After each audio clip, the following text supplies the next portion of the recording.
پیدائش اس کا 3 باب اور اس کی پہلی آیت سے آخری آیت یعنی 24ویں آیت تک۔ اور سانپ کل دشتی جانوروں سے جن کو خدا نے بنایا تھا چالاک تھا، اور اس نے عورت سے کہا، کیا واقعی خدا نے کہا ہے کہ باغ کے کسی درخت کا پھل تم نہ کھانا؟ عورت نے سانپ سے کہا کہ باغ کے درختوں کا پھل تو ہم کھاتے ہیں، پر جو درخت باغ کے بیچ میں ہے اس کے پھل کی بابت خدا نے کہا ہے کہ تم نہ تو اسے کھانا اور نہ چھونا ورنہ مر جاؤ گے۔ تب سانپ نے عورت سے کہا کہ تم ہرگز نہ مرو گے، بلکہ خدا جانتا ہے کہ جس دن تم اسے کھاؤ گے تمہاری آنکھیں کھل جائیں گی اور تم خدا کی مانند نیک و بد کے جاننے والے بن جاؤ گے۔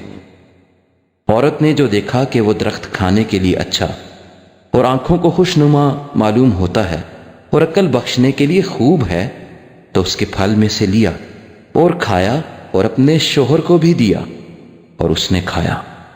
تب دونوں کی آنکھیں کھل گئیں اور ان کو معلوم ہوا کہ وہ ننگے ہیں، اور انہوں نے انجیر کے پتوں کو سی کر اپنے لیے لنگیاں بنائیں، اور انہوں نے خدا کی آواز جو ٹھنڈے وقت باغ میں پھرتا تھا سنی، اور آدم اور اس کی بیوی نے آپ کو خدا کے حضور سے باغ کے درختوں میں چھپایا۔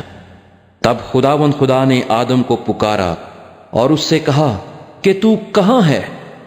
اور اس نے کہا، میں نے باغ میں تیری آواز سنی اور میں ڈرا کیونکہ میں ننگا تھا اور میں نے اپنے آپ کو چھپایا۔ اس نے کہا، تجھے کس نے بتایا کہ تو ننگا ہے؟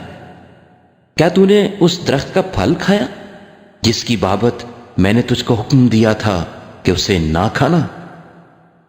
آدم نے کہا کہ جس عورت کو تو نے میرے ساتھ کیا ہے اس نے مجھے اس درخت کا پھل دیا اور میں نے کھایا۔ تب خدا نے عورت سے کہا کہ تو نے یہ کیا کیا؟ عورت نے کہا کہ سانپ نے مجھے بہکایا تو میں نے کھایا۔ اور خدا نے سانپ سے کہا، اس لیے کہ تو نے یہ کیا تو سب چوپایوں اور دشتی جانوروں میں ملعون ٹھہرا۔ تو اپنے پیٹ کے بل چلے گا اور اپنی عمر بھر خاک چاٹے گا، اور میں تیرے اور عورت کے درمیان اور تیری نسل اور عورت کی نسل کے درمیان عداوت ڈالوں گا، وہ تیرے سر کو کچلے گا اور تو اس کی ایڑی پر کاٹے گا۔ پھر اس نے عورت سے کہا کہ میں تیرے درد حمل کو بہت بڑھاؤں گا، تو درد کے ساتھ بچے جنے گی اور تیری رغبت اپنے شوہر کی طرف ہوگی اور وہ تجھ پر حکومت کرے گا۔ اور آدم سے اس نے کہا، چونکہ تو نے اپنی بیوی کی بات مانی اور اس درخت کا پھل کھایا جس کی بابت میں نے تجھے حکم دیا تھا کہ اسے نہ کھانا، اس لیے زمین تیرے سبب سے لعنتی ہوئی۔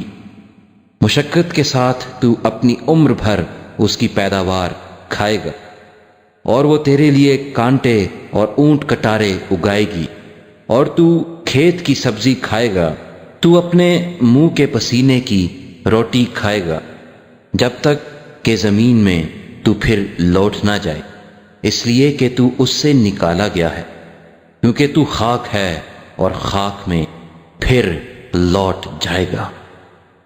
اور آدم نے اپنی بیوی کا نام حوا رکھا، اس لیے کہ وہ سب زندوں کی ماں ہے۔ اور خدا نے آدم اور اس کی بیوی کے واسطے چمڑے کے کرتے بنا کر ان کو پہنائے۔ اور خدا نے کہا، دیکھو انسان نیک و بد کی پہچان میں ہم میں سے ایک کی مانند ہو گیا، اب کہیں ایسا نہ ہو کہ وہ اپنا ہاتھ بڑھائے اور حیات کے درخت سے بھی کچھ لے کر کھائے اور ہمیشہ جیتا رہے۔ اس لیے خدا نے اس کو باغ عدن سے باہر کر دیا تاکہ وہ اس زمین کی جس میں سے وہ لیا گیا تھا کھیتی کرے۔ چنانچہ اس نے آدم کو نکال دیا اور باغ عدن کے مشرق کی طرف کروبیوں کو اور چوگرد گھومنے والی شعلہ زن تلوار کو رکھا کہ وہ زندگی کے درخت کی راہ کی حفاظت کریں۔